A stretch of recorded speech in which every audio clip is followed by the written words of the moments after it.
शेर की माँ सुअर। एक जंगल में एक मादा सुअर नन्हे शेर को लेकर अपने घर जा रही थी। तभी उसे बीच में चुगलीखोर खरगोश मिलता है। वो हंसते हुए मादा सुअर से कहता है, अरे ओ सुअर, ये शेर के बच्चे को कहाँ से उठा ले आई? तुम क्या खुद की रखवाली के लिए इसे लाई हो? इस तरह किसी के बच्चे को चुराना तुम्हें शोभा देता है क्या? तुम्हें किसने कहा कि मैं इसे चुरा कर लाई हूँ? और एक बात, जब तुम्हें कुछ पता नहीं होता तो बात करने की क्या जरूरत है? चुपचाप जाकर अपना काम करो। मेरे पास समय नहीं है तुम्हारी फालतू की बातों का जवाब देने के लिए। ये सुनकर खरगोश को मादा सुअर पर बहुत गुस्सा आता है।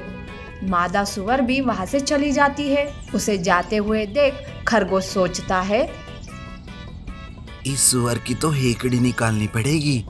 अपने आप को बड़ा दयावान समझती है ना, मैं भी दिखाता हूँ कि मैं क्या चीज हूँ। जंगल के राजा शेर के पास जाकर सुअर की चुगली करने का प्लान खरगोश बनाता है।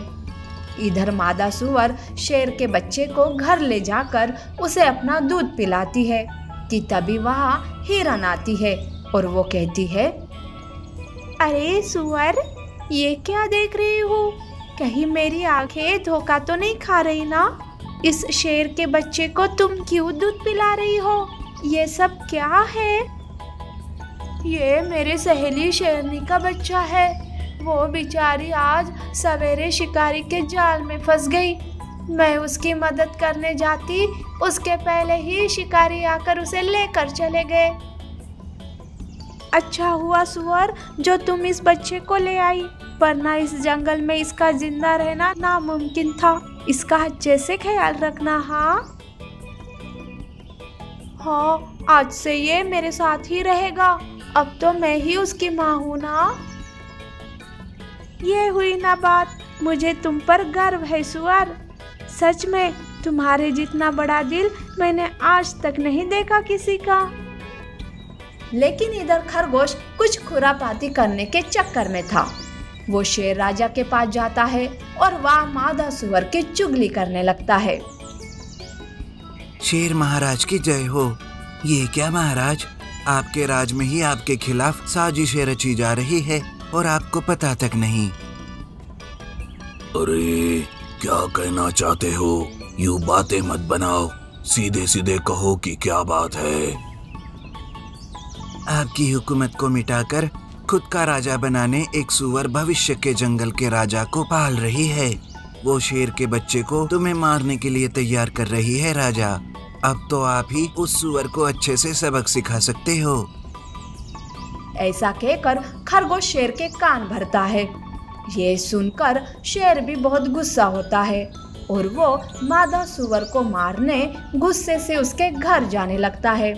वहां जाकर वो देखता है तो शेर का बच्चा सुअर के साथ खेल रहा था कि तभी शेर जोर की दहाड़ मारता है, जिस वजह से बच्चा डर जाता है। माँ, ये कैसी डरावनी आवाज है? मुझे तो बहुत डर लग रहा है माँ। कुछ नहीं बेटा, इस तरह डरते नहीं, बल्कि किसी भी मुसीबत का सामना करके अपने मन के डर को खत्म करना चाहिए। तुम ऐसे डरोगे तो कैसे होगा? इस तरह से सुअर बच्चे को समझा रही थी कि तभी वहाँ फिर से दहाड़ मारते हुए और गुस्से से शेर सुअर पर हमला कर देता है, जिस वजह से सुअर घायल हो जाती है। तब बच्चा भी जोर जोर से चिल्लाने लगता है, माँ माँ उठो माँ, क्या हुआ, उठो माँ। ऐसे चिल्लाते हुए बच्चा सुअर के पास आता है। तब शेर बच्चे को माँ कहते हुए देख चौंक जाता है। वो कहता है, अरे ये मैं क्या सुन रहा हूँ? तुम और इस शेर के बच्चे की माँ। आखिर ये बच्चा तुम्हें माँ क्यों कह रहा है? ये सब क्या हो रहा है सुअर? शेर ऐसे कह रहा था कि तभी वहाँ हिरन आती है और उसे सारी बात बताती है। ये सुनकर शेर को अपनी गलती का एहसास होता है और वो कहता है, अरे रे रे रे, ये मैंने क्या किया? बिना जानकर ही तुम पर हमला कर दिया। मुझे माफ कर दो सुअर, मुझे माफ कर दो। दरअसल मैं उस चुगलखोर खरगोश की बातों में आ गया था। उस खरगोश को अब मैं छोड़ूंगा नहीं। शेर वहाँ से सीधे खरगोश के पास जाता है और उसे ही एक पंजा मारकर मार डालता है और उसे खा जाता है। इधर बच्चा अपनी घायल माँ का अच्छे से ख्याल रखने लगता है और कुछ ही दिनों में सुअर ठीक हो जाती है। उस दिन के बाद से जंगल में सबको सुअर और शेर के रिश्ते के बारे में पता चल जाता है। इसीलिए तो कहते हैं कि माँ की ममता सबसे ऊपर होती है।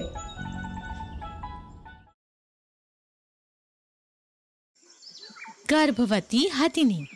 जंगल में हाथी पेड़ से फल तोड़कर खा रहा था। तभी उस हाथी पर एक लोमड़ी की नजर पड़ती है। असल में वो लोमड़ी काफी चालबाज था और हरदम जंगल के राजा बनने का सपना देखता रहता।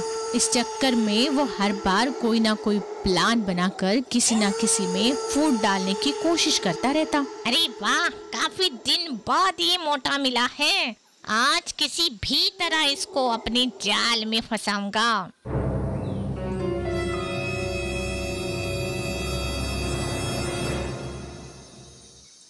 अरे हाथी भाई, कैसे हो? सब ठीक है ना? अरे भाई, तुम इतने ताकतवर हो तो असल में तो जंगल का राजा तुम्हें ही होना चाहिए। अभी के राजा तो ऐसे ही फालतू है। असली में तो तुम ही हो इस जंगल के बाहुबली।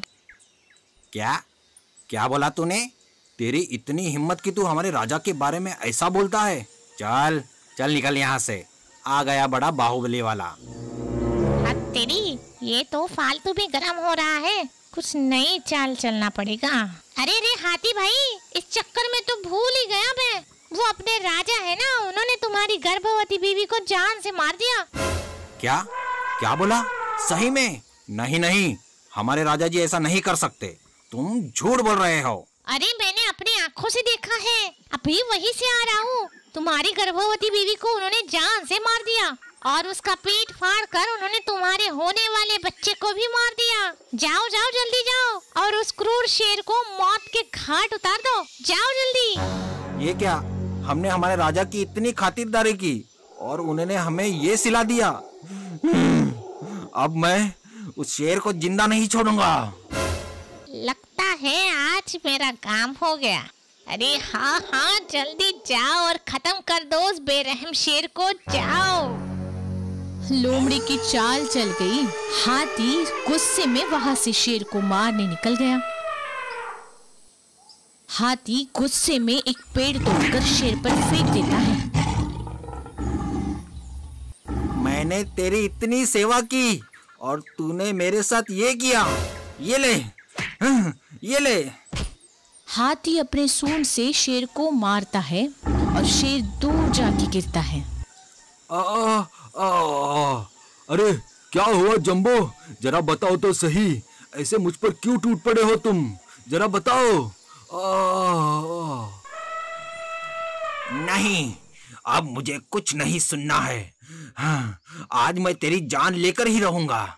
ये ले। फिर से हाथी शेर को अपने सूंड से मारता है। शेर दूर जाकर गिरता है और थोड़ा घायल हो जाता है। फिर हाथी एक पेड़ तोड़कर शेर को मारने के लिए उसकी तरफ बढ़ता है। तभी वहां भालू आ जाता है। अरे हाथी भाई, ये क्या कर रहे हो? रुको। अरे हट जा बालू, तू मेरे रास्ते में मत आ। आज मैं इस नीच की जान लेकर ही रहूंगा। इसने मेरे परिवार को उजाड़ दिया।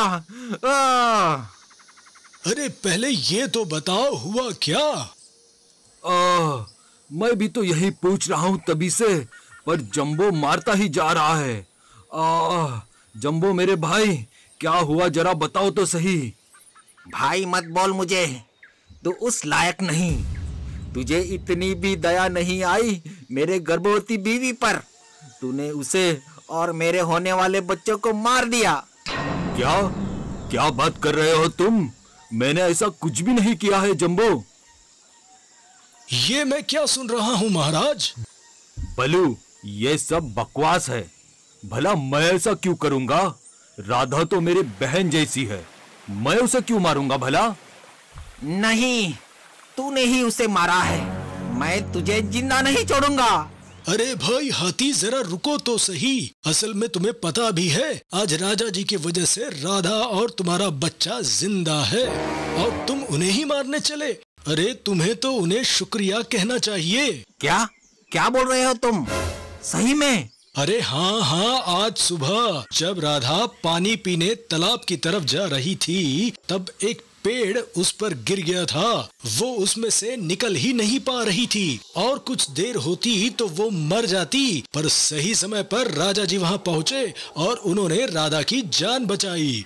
एक बात मेरे समझ में ये नहीं आ रही, राजा जी ने राधा को मार डाला, ऐसा तुम्हें किसने कहा? अरे मुझे तो उस कल्लू लोमड़ी ने कहा ये सब। तुम्हें अपने राजा जी पर इतना भी भरोसा नहीं है क्या जंबो? किसी ने कुछ भी कह दिया और तुम आ गए यहाँ उन्हें मारने। देख, तुम्हारी वजह से राजा जी कितने जख्मी हो गए। तभी वहाँ गर्भवती हथिनी राधा भी आ जाती है। उसे सारी बात पता चलती है। ये क्या जंबो, पूरी बात पता किए बगैर तुमने इतना बड़ा कदम क्यों लिया है? मुझसे गलती हो गई राजा जी, मुझे माफ कर दो। कोई बात नहीं जंबू। अब इस कल्लू का कुछ करना ही होगा। तुम लोग यहीं रुको, मैं अभी उसे यहाँ लेकर आता हूँ। भालू ने एक प्लान बनाया और कल्लू को ढूंढने निकल गया।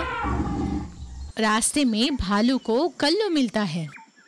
अरे कल्लू, तुम्हें पता है अपने जंबो और अपने राजा में काफी लड़ाई हुई है और दोनों लड़ते हुए खाई में जा गिरे हैं। अब पता नहीं जंगल का राजा कौन बनेगा। अरे वाह, मेरा प्लान तो काम कर गया। वाह, अब तो मैं ही बनूंगा इस जंगल का राजा। कल्लू दौड़ते हुए खाई की तरफ जाता है और नीचे देखने लगता है। तभी वहाँ शेर और जंबो आ जाते हैं। क्यों भाई कल्लू, तेरा प्लान शायद फेल हो गया है ना? तेरी वजह से मैंने अपने राजा जी पर हाथ उठाया है। अब मैं तुझे नहीं छोड़ूंगा। अरे अरे भाई, ये क्या कर रहे हो? मुझसे गलती हो गई, मुझे माफ कर दो, छोड़ दो मुझे। कल्लू धीरे धीरे पीछे होता गया और फिसलकर खाई में जा गिरा। महाराज जी, मुझे माफ कर दो। आपके बारे में पता होने पर भी मैंने आप पे बिल्कुल भरोसा नहीं किया। मुझे माफ कर दीजिए महाराज। कोई बात नहीं जंबो, पर एक बात याद रखना, किसी पर भी ऐसा अंधा विश्वास मत किया करो और कोई भी बात पूरी तरह जाने बगैर कोई भी कदम मत उठाया करो। चलो अभी घर चलते हैं, राधा तुम्हारा इंतजार कर रही होगी। हमारी कहानी अगर आपको पसंद आई तो हमारा चैनल सब्सक्राइब करें और शेयर करना बिल्कुल ना भूलें।